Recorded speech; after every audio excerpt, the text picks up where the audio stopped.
Do you support reparations for Black people? Well, listen, again, we had over 200 years of slavery.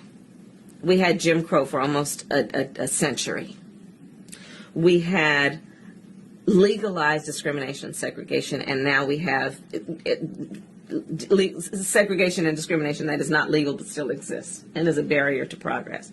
We have disparities around housing. We have disparities around education. We have disparities around income. And we have to recognize that everybody did not start out on an equal footing in this country. And in particular, Black people have not.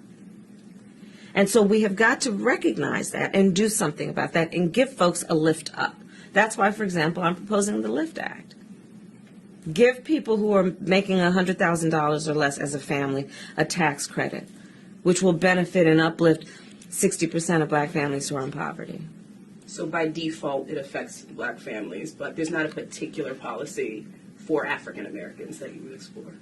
But no, if you look at the reality of who will benefit from certain policies, when you take into account that they're not starting at the same place and they're not starting on equal footing, it will directly benefit Black children, Black families, Black homeowners, because the disparities are so significant. So if we focus on the specific issues that have resulted in the greatest disparities, and we understand that that's part of why we're doing it. Listen, the reality also is this: any policy that will benefit Black people will benefit all of society. Let's be clear about that.